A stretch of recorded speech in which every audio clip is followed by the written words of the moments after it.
안녕하세요. 김상윤 전사입니다. 오늘은 한스 프라이의 신학 유형론을 마무리하면서 그가 설명했던 5가지 유형에 대한 평가와 결론을 함께 살펴보려고 합니다. 특히 프라이와 포드를 소개할 건데요. 포드가 각 유형을 어떻게 평가했는지, 그리고 바르트, 슐라이마어, 라너 같은 인물들이 어떻게 여기에 연결되어 있는지를 한번 살펴보려고 합니다. 먼저 포드의 평가부터 보겠습니다. 포드가 볼 때 유형 1이랑 유형 5는 두 극단의 공통점이 있다고 생각합니다. 둘 다 자기 틀 안에서만 모든 것을 보고 다른 신학이나 담론과의 대화를 사실상 차단한다는 점입니다. 그래서 이 둘을 제외한 나머지 유형들이 주류 신학의 범주에 포함된다고 이야기합니다. 프라이는 조금 다른 기준을 제시합니다. 그는 성경을 문자적 의미로 읽을 수 있는가라는 기준을 핵심으로 삼습니다. 여기서 문자적 의미란 단순한 글자 해석이나 반복되는 선언 같은 것이 아니라 성경의 이야기를 신앙 공동체 안에서 예수 그리스도의 정체성을 드러내는 내러티브로 읽는 방식입니다. 왜냐하면 예수의 유일무이한 정체성을 보여주는데 이 방식이 가장 효과적이기 때문입니다.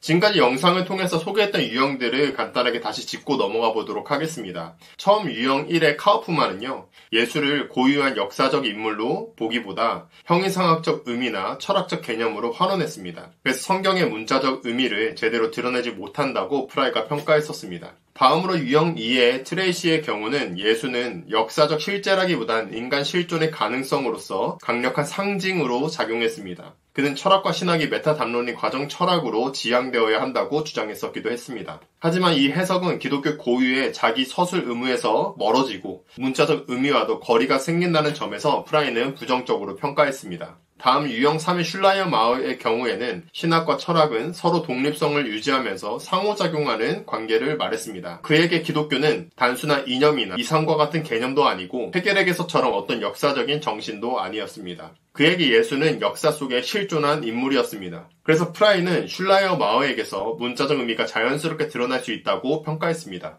다음 유형 4의 바르트의 경우에는 철학과 신학은 상호작용할 수 있지만 그것은 신학이 주도권을 가질 때에만 올바르게 사용되는 거라고 했었습니다. 그에게 다른 학문과 신학과의 관계는 어디까지나 임시적이고 도구적으로 사용되는 것입니다. 다른 학문들은 성서의 의미에 종속되어 사용되어야 합니다. 그래서 프라이는 바르트가 문자적 의미를 가장 잘 보여주는 전형이라고 평가하기도 했습니다. 마지막 유형 5의 필립스 같은 경우에는 신학은 내부 진술에 국한되게 됩니다. 이를 통해서 기독교 내의 고유성을 확보할 수 있어 보이지만 어떠한 상호관계도 의미가 없고 변증될 필요도 대화될 필요도 없습니다. 여기에 제 의견을 덧붙이자면 기독교 내의 고유성을 유지한다는 것 자체가 가능할지 의문입니다. 기독교는 언제나 시대와 문화에 맞추어 자신의 모습을 세상의 맛을 내기 위해 녹아지기도 했기 때문입니다. 프라이가 보기에 필립스의 경우에는 문자적 의미를 살아있는 방식에서 구현하지 못하고 다만 반복적 선언에 불과하게 된다고 했습니다. 여기서 잠깐 중간 결론을 짚고 넘어가자면 프라이는 유형 3과 유형 4를 에드학적 상관관계라는 공통점에서 함께 봅니다. 둘 다 예수를 신앙의 중심에 두고 시대에 따라 표현은 달라져도 본질은 유지된다고 보기 때문입니다. 다만 프라이는 바르트와는 달리 슐라이어마어의 질문을 긍정적으로 받아들입니다. 그 질문이 뭐냐면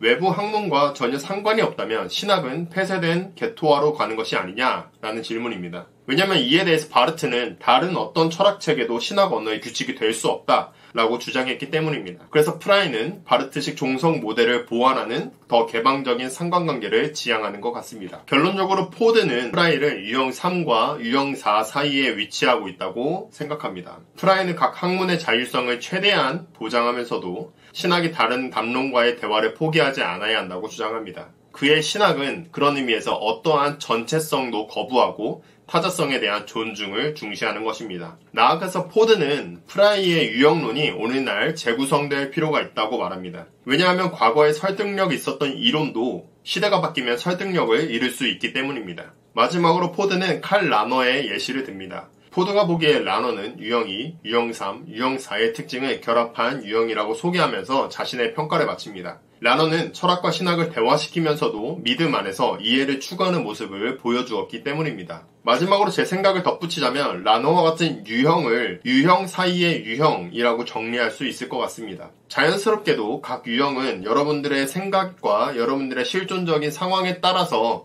선호되는 것이 존재할 것이고 관심 가는 신학자들이 있을 겁니다. 제 생각에 그 지점에서 중요한 것은 무엇이냐면 어떤 신학 유형 하나를 고수해서 다른 유형을 배척하거나 또 다른 유형을 넘어서려고 하는 것이 아니라 그 사이에서 상관관계 신학을 해내는 것입니다. 정리하자면 프라이의 평가 기준은 예수 그리스도의 유일한 정체성을 문자적 의미로 드러낼 수 있는가입니다. 그는 바르트와 슐라이어마어의 장점을 함께 살리면서 신학의 자율성과 개방성을 동시에 지키려 했습니다. 자, 여기까지 한스 프라이에 대한 이야기고요. 다음 영상부터는 후기 자유주의 신학의 조지 린드백을 살펴보려고 합니다. 한스 프라이, 조지 린드백, 스탠리 하우어드는 후기 자유주의 신학자들이라고 평가되거든요. 그런데 재미있는 사실은 프라이는 자신이 후기 자유주의자가 아니라 자유주의자라고 했던 거 아십니까? 자, 어쨌든 다음 시간부터는 린드백을 다뤄보도록 하겠습니다.